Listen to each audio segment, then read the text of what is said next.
stalk and plant, and then they just set a world record for one that is 25 feet tall. So my fingertips are 8, and so that door is, what's that door, Dad, 16? Huh? 14. And so imagine it over 10 feet taller than that door. That's a tall plant. That's about that big around or a little bit bigger. And so they grow and they grow fast, and that's why they have air pockets, and you know, it's got pockets. And so that's why it's a good insulator. Now this is a fiber variety. You don't see any of the seed pod or anything like that, but this is what gets pulled off. This is the bast, and then this is what goes for textiles. This is what goes for car door panels, a lot of different industrial applications for that. And now once that's removed, then the woody part that's left, there's going to be a lot of that. Look at how much bast you get, and look how much of the stem and stalk you get. And so this is, we're going to have mountains of herd. And so the variety of fiber plant that you get dictates the quality of the herd. Another example where you have to be an informed buyer of your supply chain, because the supply chain is new. And if you're buying, they're selling. That's any industry, anything. There are some that would sell you something even if it's not the right thing, and they might not even know. It might be well-intentioned, but you don't know. And so if this stalk is super thick because it grew, and this is very similar with the CBD and the cannabinoid varieties, they have a super thick stalk, and so when they go to hammer mill that or grind it down to the particle size, it'll shatter. Well, what that does is that gets you more dust that needs to be processed further. It also means that that stalk may not have the air pockets that you want, because it's more along the lines of a woody material without the air pockets.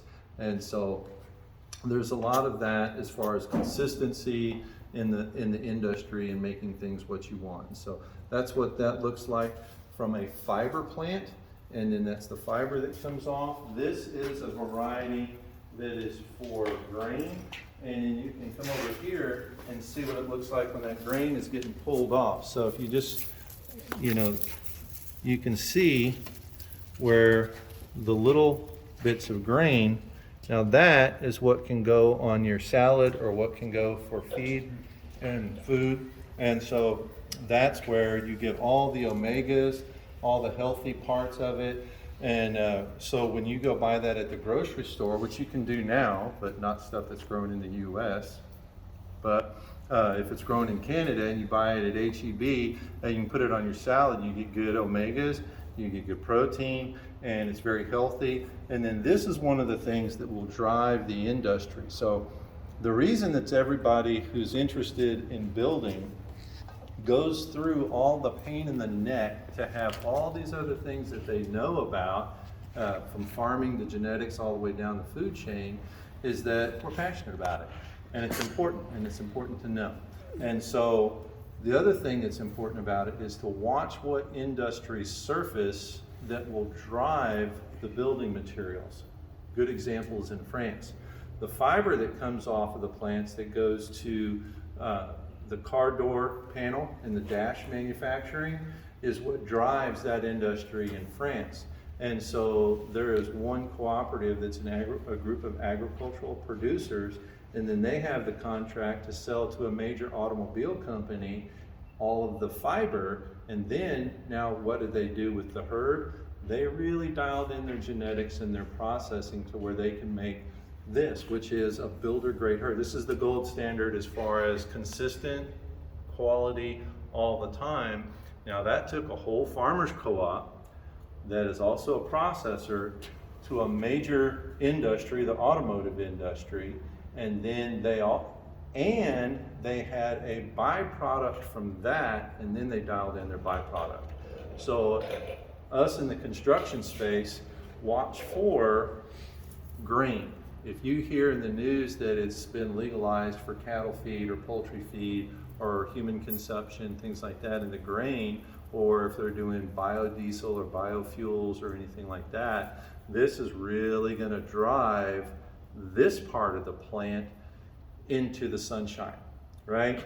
Then you're gonna have this part of the plant that's a byproduct or a second crop. You'll hear dual crop, tri-crop, those are some of those things. Now, again, do you do a dual crop? Do you do a tri-crop? Do you try to do all those things? There's a lot of opinions. There's a lot of personality. There's a lot of requirements just on the logistics of manufacturing, one, from the farming side of it. If you grow that thick of a stalk and then somebody else, another farmer, and you're like a production harvester, and then the other farmers grow genetics that you're about ready to do some serious damage to a piece of equipment, might run you $500,000. And so they're not going to do it. They're going to be tied to the people who grow the right genetics and do that. Same with your manufacturing equipment. A central processing facility is going to need the same genetics coming in. So it'll be something that gets tied to this, and then it'll be something that's tied to the fiber.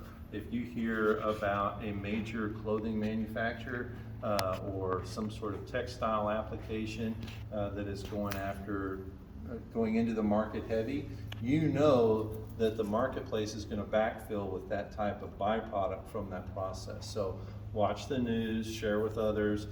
I heard a lot of conversations. Well, did you hear about this? Or did you hear about that? I swim in this pond every single day, and I can't tell you how many times people ask me, well, did you hear about that? I was like, no. And it's like, there are producers in the hemp industry, because it is still, there is still a taboo to it. There is still a social stigma to an extent. Like for example, just to do this, to put into the wall of a house, if I start a construction company that specializes in that,